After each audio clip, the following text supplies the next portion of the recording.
Hi student, आज हम 12वीं मैथ्स में पढ़ेंगे प्रश्न वाली 10B.5 का दूसरा क्वेश्चन। ठीक है, पहला क्वेश्चन मैंने बता दिया था। दूसरा क्वेश्चन है निम्नलिखित में से प्रत्येक का लंब मात्रक सदिश ज्ञात कीजिए। तो सबसे पहले क्या है, लंब मात्रक सदिश कैसे ज्ञात करते हैं उसको थोड़ा सा बता देता हूँ। अगर दो सदिश वेक्टर ए और वेक्टर बी है, ठीक है, और इनका जो है लंब मात्रक या फिर इकाई भी बोल सकते हैं ना, लंब मात्रक या इकाई सदिश पूछेगा तो इसके लिए क्या करेंगे, कुछ नहीं, इसका फॉर्मूला है plus minus vector A cross vector B और बटे में mod of vector A cross mod of vector B. ये इसका फॉर्मूला है। ठीक है, बहुत ही सिंपल फार्मूला है। तो इन फार्मूला का प्रयोग करके हम जो है इनको हल कर लेते हैं। तो दूसरा का पहला प्रश्न है, लिखेंगे गिवन बाय वेक्टर ए का मान और वेक्टर बी का मान। ठीक है, वेक्टर ए का मान क्या दिया हुआ है, 2i कैप 2j कैप और k cap, 2i cap 2j cap k cap, और है b का मान दिया है 4 4 और 7, 4i cap 4j cap minus में 7k कैप। सबसे पहले क्या करेंगे, वेक्टर ए और वेक्टर बी का अदिश गुणन कर लेते हैं। तो vector A cross vector B लिखेंगे यहाँ पे आई कैप जे कैप के कैप और यहाँ से हो जाएगा 2 2 1 4 4 माइनस 7। ठीक है, इसको हल कर लेते हैं तो कितना होगा, यहाँ तक के तो क्लियर है। यहाँ से हो जाएगा -7 है ना, पहले के लिए क्या हो जाएगा -14 -4 आई कैप माइनस ये हो जाएगा 4 दूनी 8 और 4 दूनी 8 जे कैप, और सॉरी यहाँ थोड़ा गलत हो गया, -14 और -4 जे कैप। ठीक है, ये हो गया प्लस यहाँ से 8 -8 के कैप, ये हो गया। तो इसको हम क्या लिख सकते हैं, 18 आई कैप और प्लस में 18 जे कैप प्लस 0 के कैप। ठीक है, यहाँ तक क्लियर हो गया। अब आगे हम बात करते हैं, इसका मॉड निकाल लेते हैं। तो मॉड ऑफ वेक्टर ए और वेक्टर बी, तो क्या हो जाएगा, वर्गमूल 18 का वर्ग धन 18 का वर्ग। ठीक है, तो आगे क्या हो, इसको हम लिख देंगे 18 का वर्ग धन 18 का वर्ग। ठीक है, यहाँ से अगर मैं 18 उभयनिष्ठ लेता हूँ तो 18 बाहर निकल जाएगा, वर्गमूल में 1 का वर्ग धन 1 का वर्ग बचेगा, मतलब क्या हो जाएगा, ये जो होगा 1 धन 1 और 18 वर्गमूल 2, ये हो गया। ठीक है, अब जो है लंब मात्रक सदिश में इसका मान रख लेते हैं। ठीक है, तो यहाँ पे लिखेंगे वेक्टर ए और वेक्टर बी का लंब मात्रक सदिश क्या है भाई, वेक्टर ए और वेक्टर बी का जो है लंब मात्रक सदिश जो है ये है फार्मूला। ठीक है, इसी फार्मूला में हम मान रख लेते हैं। तो यहाँ से कितना हो जाएगा, 18 आई कैप माइनस 18 जे कैप, सॉरी प्लस में है, और क्या बच गया, जे कैप बटे में क्या हो जाएगा, मॉड ऑफ, तो मॉड ऑफ कितने हैं 18 वर्गमूल 2। ठीक है, अब इसमें से हम क्या कर सकते हैं, थोड़ा सा इसको आगे हम हल कर सकते हैं। यहाँ से 18 उभयनिष्ठ ले लेते हैं। ठीक है, तो यहाँ पे बचा आई कैप प्लस जे कैप और बटे में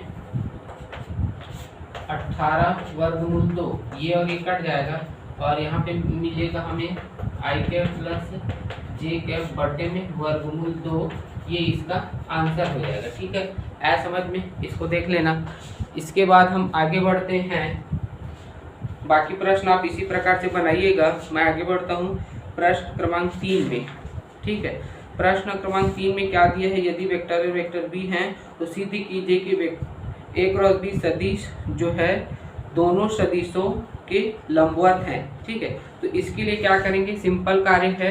सबसे पहले तो दोनों का क्रॉस निकाल लेंगे। ठीक है, सबसे पहले जो है तीसरा का पहला गिवन बाय, ठीक है, गिवन बाय वेक्टर ए का मान दिया हुआ है 3i माइनस जे प्लस 2k कैप, और वेक्टर बी का मान दिया हुआ है 2i माइनस जे प्लस के कैप। ठीक है, हमें क्या ज्ञात करना है, ए क्रॉस बी को पहले ए के लिए लंब और उसके बाद बी के लिए लंब। तो पहले तो ए क्रॉस बी निकाल लेते हैं, है ना। तो ए क्रॉस बी क्या हो जाएगा,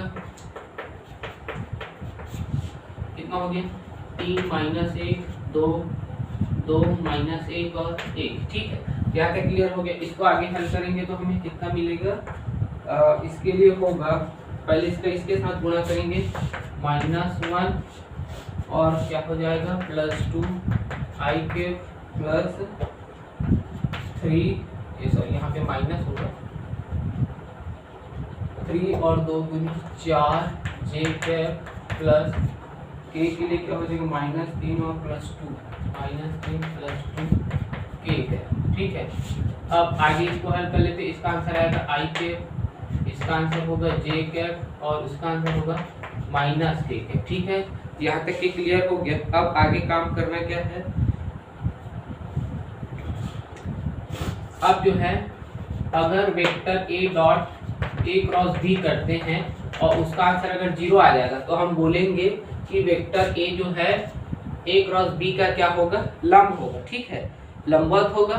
तो इसके लिए देख लेते हैं करके, एलएचएस ले लेते हैं। ठीक है, वेक्टर ए का मान कितना दिया हुआ है 3i कैप माइनस में जे कैप प्लस में 2k कैप। इसका जो है इसके साथ i cap plus 2j cap minus k cap. ठीक है, तो आगे क्या हो जाएगा 3 एकम 3 1 और -2 इतना आगे 0 RHS। ठीक है, तो हम बोलेंगे वेक्टर ए जो है ए क्रॉस बी का लंबवत है। ठीक, इसी प्रकार अब जो है B dot A cross B निकाल लेते हैं। ठीक है, अगर ये 0 के बराबर आ गया तो हम बोलेंगे बी जो होगा ए क्रॉस बी का क्या होगा, लंबवत होगा। तो उसका करके देख लेते हैं। एलएचएस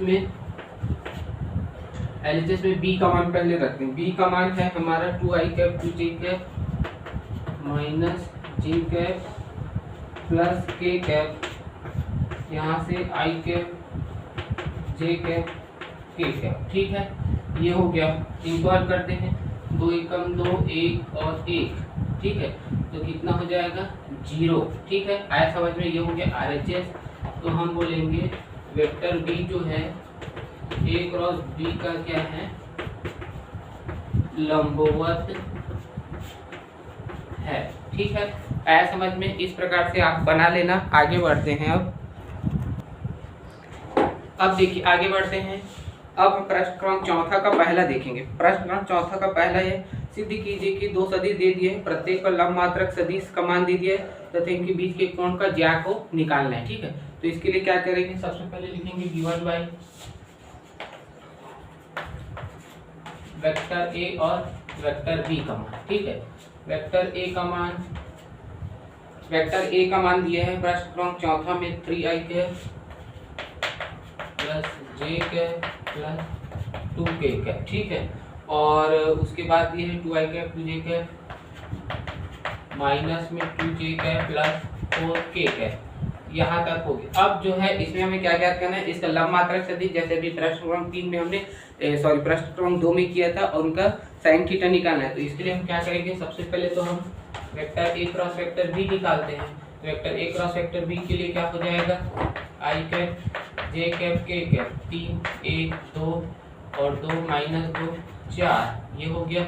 आगे हल कर लेते हैं। इसके लिए क्या होगा 4 आई कैप माइनस में 12 - 4 जे कैप और -6 - 2 के कैप। ठीक है, ये हो गया 8 I cap minus 8 J cap minus 8 K cap. अब इसका मॉड निकाल लेते हैं vector A cross vector B का। तो ये होगा कितना हो गया इसका 8 का वर्ग धन 8 का वर्ग और यहाँ पे -8 का वर्ग धन -8 का वर्ग। ठीक है, यहाँ से कितना हो जाएगा, तीनों से 8 बाहर हो गया, यहाँ पे बचा 1 का वर्ग धन 1 का वर्ग धन 1 का वर्ग। तो हम इसको क्या लिख सकते हैं, इतना लिखा जा सकता है। ठीक है, अतः वेक्टर ए और वेक्टर बी का लंब मात्रक सदिश क्या होता है? लंब मात्रक सदिश का फॉर्मूला है plus minus vector A cross vector B बटे में mod of vector A cross mod of vector B. ठीक है, अब इसको आगे हल कर लेते हैं। तो vector A cross vector B का मान लिखेंगे 8i के 8j के और 8k के बटे में 8 वर्गमूल 3। ठीक है, ये हो गया। अब इसको क्या कर सकते हैं? 8 उभयनिष्ठ होगा i cap j cap k cap और बटे में 8 वर्गमूल 3। ठीक है, यहाँ पे प्लस माइनस 1 लिख देते हैं। ये हो गया। ठीक, 8 8 कट जाएगा और मिलेगा plus minus i cap j cap plus k cap बटे में वर्गमूल 3 और यहाँ पे लिखेंगे एज प्रूफ। ठीक है, ये हमारा क्वेश्चन में सिद्ध करना था। अब हमें क्या ज्ञात करना है? a और b के बीच का कोण। तो माना वेक्टर a और वेक्टर b के बीच थीटा कोण बनता है। ठीक है, तो इसके लिए फॉर्मूला क्या है? साइन थीटा का फॉर्मूला है vector a cross vector b बटे में मॉड ऑफ वेक्टर a और मॉड ऑफ वेक्टर b। तो सबसे पहले तो हम मॉड ऑफ वेक्टर a और मॉड ऑफ वेक्टर b निकाल लेते हैं। मॉड ऑफ वेक्टर a क्या होगा? 3 का वर्ग 1 का वर्ग धन 2 का वर्ग, मतलब ये हो गया 9 धन 1 धन 4 बराबर 14। ठीक है, उसके बाद मॉड ऑफ वेक्टर b की अगर हम बात करते हैं तो ये हो जाएगा 2 का वर्ग माइनस 2 का वर्ग धन 4 का वर्ग। ठीक है, ये कितना हो जाएगा? 4 धन 4 धन 16 मतलब 24। अब इस मान को यहाँ रख देते हैं तो साइन थीटा बराबर हो जाएगा। इसका मान कितना आया था? मॉड का आंसर आया था 8 वर्गमूल 3 और इसका मान कितना है? 14 और 24। ठीक है, इसको आगे हल कर लेते हैं। इसको अभी वैसे ही रख देते हैं। ठीक है, यहाँ पे हम क्या लिख सकते हैं? 14 गुणित 24। ठीक है, ये हो गया। अब इसको और क्या लिखा जा सकता है? 14 को हम लिख सकते हैं 7 गुणित 2। 24 को हम क्या लिख सकते हैं? 24 को हम 2 गुणित 2 गुणित 6 कर देते हैं। ठीक है, और इसके आगे क्या हो जाएगा? देखो यहाँ से 6 ना करके 2 गुणित 3 कर देते हैं। अब ठीक है ना, 2 दूनी 4 2 8 3 24। तो यहाँ से कौन बाहर हो जाएगा? ये और ये 2 बाहर हो जाएगा। ठीक है, तो यहाँ पे हम लिखेंगे, यहाँ से कौन कौन बाहर होगा? 2 और 2, ये हो गया। ठीक है, वर्गमूल 7 और वर्गमूल 3 अलग अलग कर लेते हैं। ठीक है, एक बार इसके लिए एक बार इसके लिए, ये और ये कट जाएगा, ये इसको काटेगा कितने बार में? 2 बार में। तो बचा क्या? ऊपर में 2 बचा और नीचे में क्या बचा? वर्गमूल 7। तो इस प्रकार से हम साइन थीटा का मान निकाल सकते हैं। आगे समझ में? ये हो गया इसका आंसर। अब हम आगे बढ़ते हैं और बात करते हैं प्रश्न वाली 10b.6 का। ठीक है, ये प्रश्न वाली बहुत ही सरल है। यदि पहला प्रश्न दिया हुआ है मॉड ऑफ वेक्टर a का मान दे दिया है, कितना दिया हुआ है? 3 13 और b का मान दिया हुआ है 5 और दिया हुआ है vector a dot vector b का मान है 60। ठीक है, तो हमें किसको निकालना है? Mod of vector a cross b को निकालना है। ठीक है, हमें निकालना है इसको। तो इसके लिए क्या करेंगे? देखिए, सबसे पहले तो ये है वी हैव, हम जानते हैं कि vector a dot vector b का फॉर्मूला क्या होता है? Mod of vector a mod of vector b cos theta. ठीक है, ये हम जानते हैं। अब इन मानों को रख लेते हैं यहाँ पे, तो कितना हो जाएगा? इसका मान रखेंगे 60, यहाँ पे रहेगा 13 गुणित 5 और कॉस थीटा। ठीक है, या फिर कॉस थीटा बराबर कितना लिखेंगे? 60 बटे 65। ये हो गया 13 पंजे 65। अब हम जानते हैं साइन थीटा बराबर क्या होता है? √1 माइनस कॉस स्क्वायर थीटा, ठीक है। तो ये हो जाएगा 1 माइनस 60/65 का वर्ग, ठीक है। इसको हम कैसे लिख सकते हैं, इसको लिखेंगे 65 का वर्ग माइनस 60 का वर्ग बटे में 65 का वर्ग, ठीक है। और आगे क्या लिख सकते हैं, यहाँ नीचे कर देते हैं, यहाँ से हम लिख सकते हैं 65 धन 60 और एक बार 65 माइनस 60, ठीक है, पूरे के बट्टे में 65 का वर्ग, ठीक है। इसमें क्या हो जाएगा, इसको आगे हल करेंगे तो 60 और 65 कितना हो जाएगा 125, यहाँ पे कितना हो गया 5 और पूरे के बट्टे में 65 का वर्ग, ठीक है। आगे क्या हो जाएगा, इसको हम कैसे लिख सकते हैं 125 और 5 है ना, तो इसको लिख देंगे 625/65 का वर्ग, या फिर हम इसको लिख सकते हैं 25/65 पूरे का वर्ग का है वर्गमूल। वर्ग और वर्ग कट जाएगा तो साइन थीटा बराबर मिल गया 25/65, ठीक है। अब फिर से लिखेंगे वी हैव, क्या जानते हैं a क्रॉस b का मॉड, इसका फॉर्मूला क्या है, ये है mod of a mod of b और साइन थीटा, ठीक है। तो यहाँ पे मान रख लेंगे 13/5/25/65, तो ये इसको काट देगा तो मिल गया 25।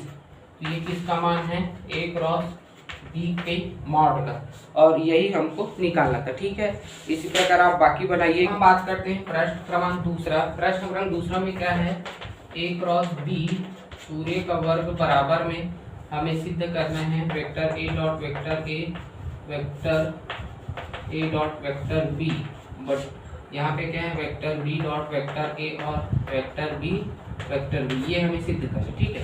तो हम LHS लेंगे। सबसे पहले तो a क्रॉस a पूरे का वर्ग को मैं क्या लिख सकता हूँ, a क्रॉस a b और एक बार a क्रॉस b, ये लिख सकते हैं, ठीक है। अब मान लेते हैं यहाँ पे a क्रॉस वेक्टर b को हम वेक्टर m मान लेते हैं, किसको, ये वाला राशि को। तो यहाँ पे क्या लिख दूंगा vector m a cross b, ठीक है। यहाँ पे इसको हम क्या लिख सकते हैं m क्रॉस वेक्टर a और b को बाहर कर देते हैं, ठीक है। इसको बाहर कर दिए। अब क्या कर सकते हैं, m का मान पुनः वापस रख लेते हैं, vector a cross vector b cross में वेक्टर a और यहाँ पे रहेगा वेक्टर b। अब इसको आगे जब हल करेंगे तो क्या होगा, vector a dot vector a into b minus में vector b dot vector a into vector a और ये वाला b बाहर रहेगा। अब इस b को हम अंदर ले जाएंगे तो क्या होगा, वेक्टर a और यहाँ पे हो जाएगा वेक्टर b, ठीक है। माइनस में यहाँ पे क्या हो गया वेक्टर b वेक्टर a और यहाँ पे हो जाएगा वेक्टर b या फिर वेक्टर a वेक्टर b, ठीक है। यहाँ तक क्लियर हो गया। अब इसी को हम क्या लिख सकते हैं, इसी को हम लिख सकते हैं vector a vector b vector a vector b और वेक्टर b वेक्टर b, ठीक है। देखिए कैसे होगा, इसका इसके साथ गुणा करेंगे ये वाला राशि मिल जाएगा, उसके बाद माइनस करके इसका जो इसके साथ करेंगे मिल जाएगा, तो लिख देंगे हैंस प्रूव्ड, ठीक है। आया समझ में। अब देखते हैं प्रश्न क्रमांक तीसरा। प्रश्न क्रमांक तीसरा में क्या दिया हुआ है, गिवन बाय वेक्टर a और क्या है वेक्टर a और वेक्टर b जो है वेक्टर c वेक्टर d के बराबर, ठीक है। और एक बार वेक्टर c जो है vector b cross vector d के बराबर। तो हमें क्या सिद्ध करना है, vector a minus vector d और vector b minus vector c क्या है, परस्पर समांतर है, ठीक है, समांतर है। इसके लिए क्या करते हैं हम, vector a minus vector d का क्रॉस कर लेते हैं vector b minus vector c के साथ, ठीक है। इसके साथ हम दोनों का क्रॉस मल्टीप्लाई अर्थात सदिश गुणन कर लेते हैं, ठीक है। तो इसके लिए क्या क्या होगा, ए का गुणा बी के साथ कर दूंगा, ये हो गया। उसके बाद ए का गुणा सी के साथ माइनस में डी का गुणा बी के साथ और प्लस हो जाएगा डी का गुणा सी के साथ। ठीक है, यहाँ तक क्लियर हो गया। देखिए अब मैं ए बी के जगह क्या लिख सकता हूँ, सी क्रॉस डी लिख सकता हूँ। यहाँ से लिख देता हूँ सी क्रॉस डी, ये वाला की जगह इस पोर्शन। ठीक है, उसके बाद हम जो है ए क्रॉस सी के जगह क्या लिख सकते हैं, बी क्रॉस डी लिख सकते हैं। ठीक है, इसको भी वैसे रहने देते हैं और ये हो गया। ठीक, ये हो गया।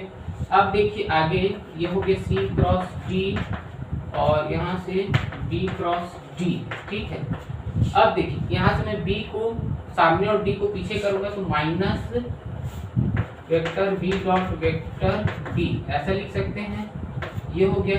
उसके बाद इसके लिए भी वही होगा, vector C cross vector D कब लिखेंगे, जब माइनस करेंगे। ठीक है, तो यहाँ से ये क्या हो जाएगा, ये प्लस हो जाएगा और vector B cross vector D ये माइनस हो जाएगा vector C cross vector D, ये जो होगा कट जाएगा और आंसर आएगा 0। तो हम बोल सकते हैं कि vector a minus vector d और vector B minus vector c क्या है, समांतर। ये ठीक है, आया समझ में, यहाँ तक नोट कीजिएगा, आगे मैं बाद में बताऊंगा। चलिए अब हम आगे बात करते हैं प्रश्न क्रमांक चौथा, पांचवा, छठवा आप बनाओगे। ठीक है, मैं बता रहा हूँ प्रश्न क्रमांक सातवां। ठीक है, प्रश्न क्रमांक सातवां ये है, यदि वेक्टर ए बी सी तीन सदिश दे दिए गए हैं और तो क्या करने हैं, vector A dot vector B जो है वेक्टर ए डॉट सी के बराबर है, तब हमें दिखाना है कि वेक्टर बी और वेक्टर सी बराबर में है। ठीक है, प्रश्न क्रमांक सातवां में क्या दिया हुआ है, गिवन बाय इसमें है vector A dot vector B का मान जो है vector A dot vector C के बराबर है। ठीक है, और क्या है, ए क्रॉस बी जो है वो जो है ए क्रॉस सी के बराबर है तथा ए जो है 0 नहीं है। तब हमें क्या करना है, वेक्टर बी और वेक्टर सी सिद्ध करना है। ठीक, ये है। तो इसके लिए क्या करते हैं, पहला वाला स्थिति लेके चलते हैं। क्या है, vector A dot vector B बराबर है vector A dot vector C के। इसको हम कैसे लिख सकते हैं, इसको हम पक्षांतर कर देते हैं और इस प्रकार से लिख लेते हैं। ठीक है, यहाँ से क्या कॉमन है, वेक्टर ए, इसको क्या लिख सकते हैं, vector B minus vector C 0। अब देखिए क्योंकि क्या है, वेक्टर ए जो है 0 के बराबर नहीं है तो ये 0 के बराबर होगा, vector B minus vector C 0 के बराबर होगा, या वेक्टर बी बराबर वेक्टर सी। ठीक है, तो पुनः हम लेते हैं vector A cross vector B जो है vector A cross vector C के बराबर। ठीक है, तो यहाँ से vector A cross vector B minus vector A cross minus vector C बराबर 0। यहाँ से ए को उभय निच लेंगे तो बी माइनस सी के बराबर होगा। ठीक है, या फिर वेक्टर अब देखिए फिर से यहाँ पे वही बोलेंगे कि वेक्टर ए जो है 0 के बराबर नहीं है, तो यहाँ से क्या हो जाएगा, vector B minus vector C बराबर में होगा 0 और वेक्टर बी बराबर में है वेक्टर सी के। ठीक है, ये है प्रूव्ड। यहाँ पे क्लियर। अब जो है प्रश्न क्रमांक 8वां 9वां आप खुद से बनाइएगा। अब हम आगे बढ़ते हैं प्रश्न वाली 10b.7 में। ये बहुत ही सरल प्रश्न है। पहला है, उस समांतर चतुर्भुज का क्षेत्रफल ज्ञात कीजिए जिसके दो संलग्न भुजाएं दे दिए गए हैं। ठीक है, तो इसमें पहला क्या है, गिवन बाई वेक्टर ए और वेक्टर बी का मान दे दिया हुआ है। ठीक है, वेक्टर ए का मान कितना दिया हुआ है, i cap plus 2j cap plus 3k cap. ठीक है, और बी का मान दिया हुआ है 3i cap minus j cap plus k cap है। ठीक है, तो हमें एक समांतर चतुर्भुज के दो संलग्न भुजा दिया हुआ है और उसके हमें क्या ज्ञात करना है, क्षेत्रफल निकालना है। तो इसके लिए फॉर्मूला क्या होता है, इसको पहले मैं ये बता देता हूँ, समांतर चतुर्भुज का क्षेत्रफल जब दो संलग्न भुजा दिए हो तो अभिष्ट क्षेत्रफल होगा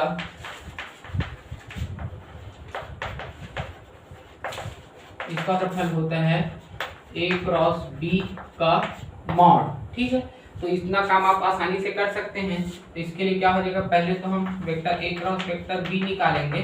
कितना हो जाएगा भाई, आई कैप जे कैप के कैप, और यहाँ पे कितना हो जाएगा 1 2 3 3 माइनस 1 और 1 को आगे हल कर लेते हैं। तो इसमें क्या हो जाएगा, यहाँ से हो गया 2 एकम 2 और 6 आई कैप माइनस में 1 और माइनस 9 जे कैप प्लस माइनस 2 माइनस 6 के कैप। ठीक है, आगे क्या हो जाएगा 8 I cap minus 8 J cap minus 8 K cap. अब इसका मॉड निकालेंगे तो कितना हो जाएगा, vector a cross vector b का हमें मॉड निकालना है।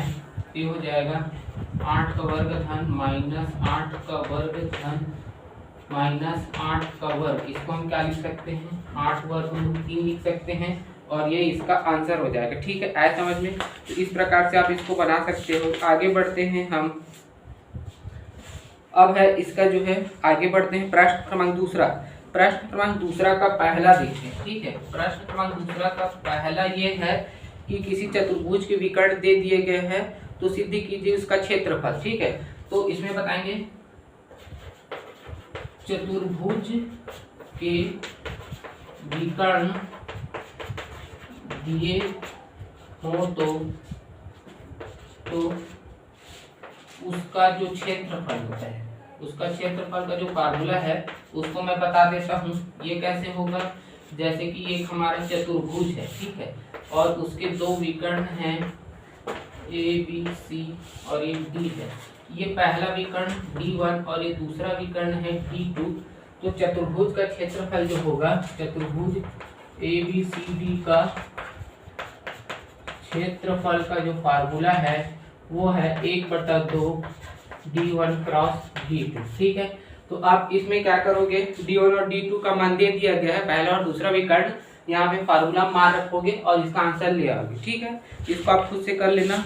आगे हम बढ़ते हैं, प्रश्न क्रमांक तीसरा का पहला देखते हैं। ठीक है, अब है तीसरा का पहला। इसमें क्या दिया हुआ है, सिद्ध कीजिए कि किसी त्रिभुज का क्षेत्रफल जिसके दो संलग्न भुजाएं दे दिए हैं और उसका क्षेत्रफल ज्ञात करना है। तो इसमें हम लिखेंगे त्रिभुज का क्षेत्रफल जबकि उसके दो संलग्न भुजा दिए हो। ठीक है, तो एक त्रिभुज है हमारे पास इस प्रकार से। ठीक, और इसके दो संलग्न भुजा दिए हैं, जैसे कि ये वेक्टर ए है और एक वेक्टर बी है, और उसका क्षेत्रफल निकालना है। तो त्रिभुज का क्षेत्रफल का फार्मूला क्या होगा, जैसे कि ये ABC है, तो त्रिभुज ABC का क्षेत्रफल, तो इसका फार्मूला है 1/2 vector A cross vector B। जो दो संलग्न भुजाएं हैं उनका जो है सदिश गुणन करके उसको मॉड को 1/2 कर देंगे, तो जो है दो सदिश का जो है फार्मूला मिल जाएगा। ठीक है, तो अर्थात जो है त्रिभुज का क्षेत्रफल प्राप्त हो जाएगा। ठीक है, और प्रश्न क्रमांक 3 का जो है तीसरा प्रश्न देखते हैं। ये बोला है कि त्रिभुज PQRS का जो है PQR का जो है क्षेत्रफल सदिश विधि से ज्ञात करना है। ठीक है, और इनके निर्देशांक क्रमशः 1 2 3 1 3 2, और P का निर्देशांक, Q का निर्देशांक 2 -1 और 1 है, और तथा R का निर्देशांक -1 2 और 3 है। ठीक है, तो इनके निर्देशांक हमें दे दिए गए हैं और हमें निकालना है। तो सबसे पहले हम लिखेंगे, दिया है त्रिभुज PQR के शीर्ष। ठीक है, इसके शीर्ष दे दिए हैं, P का शीर्ष है 1 3 2। ठीक है, Q का शीर्ष है 2 -1 1, और R का जो शीर्ष है वो है -1 2 और 3। ठीक है, यहाँ तक क्लियर हो गया। अब मान लेते हैं, माना मूल बिंदु क्या है, O के सापेक्ष पी क्यू आर का स्थिति सदिश, ठीक है, इनका हमें स्थिति सदिश निकालना है। तो इसका स्थिति सदिश क्या होगा, सबसे पहले है ओपी। ओपी का क्या होगा, ओपी का होगा i cap 3j cap plus 2k cap, ठीक है। उसके बाद होगा ओ क्यू। ओ क्यू का क्या होगा, ओ क्यू का होगा 2i cap minus j cap plus k cap. और ओ आर का क्या क्या होगा, minus i cap plus 2j cap plus में 3k कैप, ठीक है। यहाँ तक क्लियर हो गया। अब आगे क्या करना है, हमें सबसे पहले कौन कौन सी भुजा ज्ञात करना है, दो संलग्न भुजा पी क्यू और पी आर को ज्ञात करना है, ठीक है। दो संलग्न भुजा पी क्यू और पी आर, ठीक है, इसको निकालेंगे। तभी जब दो संलग्न भुजा ज्ञात होगा तब हम उसका क्षेत्रफल ज्ञात कर सकते हैं, ठीक है। तब दो संलग्न भुजा पी आर के लिए, ठीक है, तो हम सबसे पहले किसको निकालेंगे, पी क्यू को। पी क्यू कहाँ से मिलेगा, ओ क्यू को हम घटाएंगे ओ पी से, तब हमें क्या मिलेगा, पी क्यू मिलेगा। तो इसको घटा लेते हैं, पी क्यू के लिए हो जाएगा, ओ क्यू का मान कितना दिया हुआ है 2i cap minus j cap plus k cap को घटाना है OP से i cap plus 3j cap plus 2k cap, ठीक है। इससे घटाएंगे कितना मिलेगा, i cap 4j cap minus में k कैप, ठीक है। अब उसी प्रकार पी आर के लिए, पी आर का मिलेगा ओ आर को घटाएंगे ओ पी से, ठीक है। तो ओ आर का मान कितना दिया हुआ है, minus i cap plus 2j cap plus 3k cap, ठीक है। इसको घटाना है i cap plus 3j cap plus 2k cap, ये हो गया, ठीक है। यहाँ तक ये समझ में आ गया। अब आगे हल करते हैं इसको, ये हो जाएगा माइनस 2i कैप और माइनस में j कैप और क्या हो जाएगा प्लस में k कैप, ये हो गया पी आर का। अब जो है दो संलग्न भुजाओं के अनुदिश त्रिभुज का क्षेत्रफल का फार्मूला क्या हो जाएगा, दो संलग्न भुजा पी क्यू और पी आर के अनुदिश त्रिभुज ABC का सदिश क्षेत्रफल। तो सदिश क्षेत्रफल का फॉर्मूला देखिए, तो यहाँ पे दो संलग्न भुजा PQ और PR के अनुदिश जो है त्रिभुज ABC का क्षेत्रफल का फॉर्मूला क्या होता है, 1/2 mod of PQR cross PR, ठीक है। तो दोनों का मॉड निकालें। तो सबसे पहले तो हम इसमें क्या कर लेते हैं, पहले तो दोनों का जो है क्रॉस निकालेंगे, ठीक है। PQ vector cross vector PR, ठीक है। इसको निकालेंगे तो क्या हो जाएगा, i cap j cap k cap. आगे क्या हो सकता है, यहाँ पे लिखेंगे 1 -4 -1 और इसका मान -2 -1 1, ठीक है। देखिए अब क्या करोगे आप, PQ vector PQ cross PR का मान निकाल के उसका मॉड निकाल के यहाँ पे फार्मूला मार दोगे तो जो इस त्रिभुज का जो है क्षेत्रफल आपको प्राप्त हो जाएगा, ठीक है। आगे हम कल देखते हैं।